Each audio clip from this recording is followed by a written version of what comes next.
100 years as a listed company, and a stat I got from you guys, and I find it absolutely unbelievable. A single $40 share from 1919, worth more than $18 million today for someone who had the discipline to reinvest their dividends. Isn't that remarkable? It's an amazing story. I mean, it's a great American story of building an incredible business and going around the world. And, you know, I just wish my grandparents had been one of those that had bought a share and hung on to it, but they weren't. No doubt about that. Who would have thought? Who would have thought for John Pemberton that more than 100 years later, we'd have a guy from the Midlands running his company, and now it's across, what, 200 markets, 500 brands? We're in all but two, and we got almost 500 brands, and it's really a fantastic global business that has gone from that one small idea of one brand, one product in one bottle in one country to 500 brands almost everywhere. Well, let's get into the strategy. Your insight into the markets worldwide, a fantastic position to be in. What do you see right now just in terms of consumer strength? Actually, we still see the consumer doing pretty well on a global basis. Of course, there are some ups and downs, but it was pretty stable through 2019. And while the economic forecast came down a little for 19 and a little for 20, we see us going into 2020 with the consumer doing pretty well. I know there are some sectors out there that are a little more ropey, but it seems so far the consumer is doing well. And this is the US specifically? No, globally. That's the US consumers still seems to be some pretty good strength there, but globally, it seems like a stable outlook. Appetites are changing. Quite clearly, there's a younger generation that is far more health conscious than maybe you were, or for myself, a decade or so ago as well. How do you adapt to that? I think there are two adaptations ultimately. You know, they want choice. They want choice of different categories, different beverages, and we offer a very wide variety of different drinks, juices, teas, waters, and they also want the original and the zero sugar version. So actually, what you see is both growth in the portfolio, the rest of the beverages, but actually Coke, because of Coke Zero Sugar, is having one of its fastest growth rates in 10 years at the moment. Unbelievable. We're reflecting on a century as a listed company for Coca-Cola. The way we consume the product, though, hasn't really changed. Single-use plastic is still a big concern, in fact, increasingly so. What can you do to adapt, change the packaging? Or will we be stuck with the same way of consuming the drink, say, in 10 years, 20 years? What can you do? I think the first thing we need to do is reframe the idea of the packaging material. There's two types of material. That which can become part of a circular economy, and that which is single-use and very low value that we can squeeze out of the supply chain. The good news is that beverage packages, bottles, plastic bottles and cans, are very high-value items, and we can collect them back. Actually, we set ourselves the goal of collecting back a package for every one we sell by 2030. Taking them back and basically reusing that material to make new bottles. In fact, Sweden, in the coming months, year, will be our first market where every package we sell will be made from recycled material. Then you have a circular economy. Then what you achieve is not just zero packaging waste, but you have a much lower carbon footprint. So we can solve two problems in one go with a circular economy. Start in Sweden. When does it come to the United States? The United States is actually behind on collection. The biggest gap is collection. There are advanced economies that have well over 90%. So we're working city and state in the US to see how can we rebuild collection, segmented collection, so we can get the high-value streams of PET and reconvert them into bottles. These issues have dominated the conversation at the World Economic Forum in Davos. A conversation that's happened in the United States especially has been this big conversation about seltzer water and flavoured seltzer water. This, all of a sudden, has become the big drink. For you sitting here at the moment, as a CEO, as you see these fads, and I call it a fad loosely because it's certainly not one now, when they start to take off, as the CEO of a company like Coca-Cola, how difficult is it to make a strategic decision?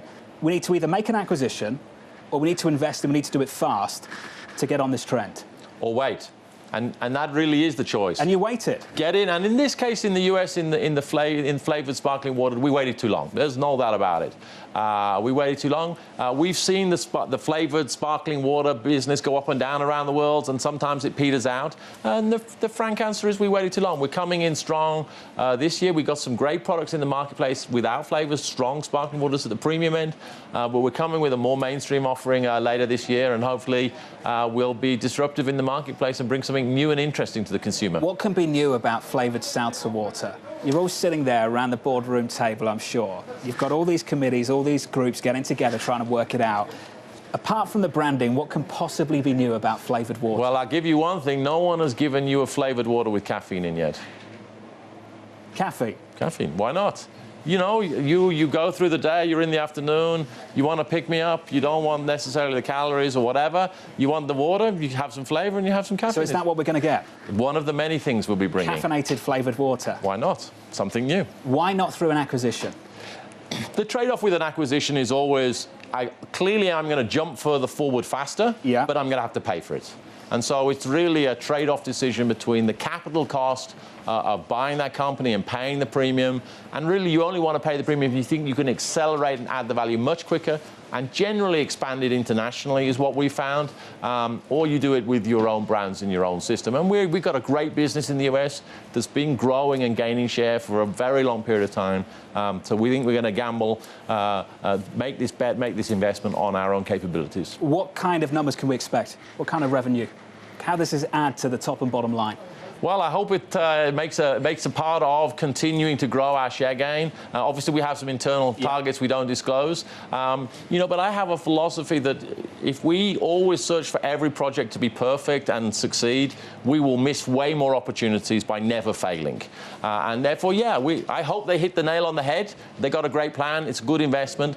But if they don't, they've got to learn and come back with round two. I want to round things out with a delicate conversation, if I may.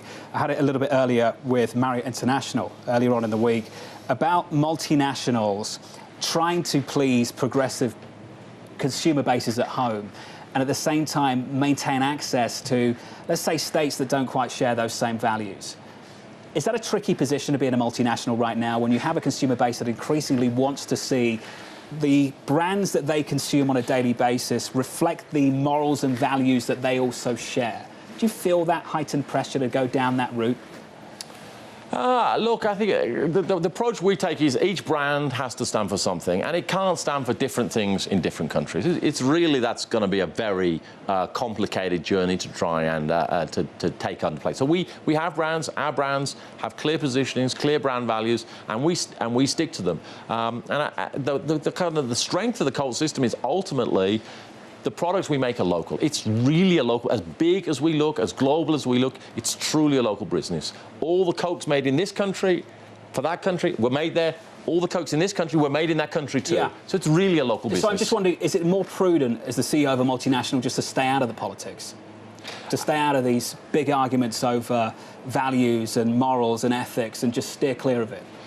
I mean, we're drawn into some conversations, particularly as it relates to the core business. I mean, I'm not a politician. I'm here to run the company and represent the enterprise and represent the brands. If there are issues that cross over the company's core values or the brand's core values, we will have to have a position, and we're not afraid of that, and we'll take them, and they'll be what they are, and staying consistent and staying true to what you believe in and what you stand for is key to consistency, and that's what consumers will ultimately look for. It's as important to stand for something as it is to being consistent. James Quincey, Coca-Cola CEO, and I also understand Aston Villa fan. Indeed. As well. It's been a tough year. It's very tough. Not as a Coca-Cola CEO, but maybe as an Aston Villa fan. Yes.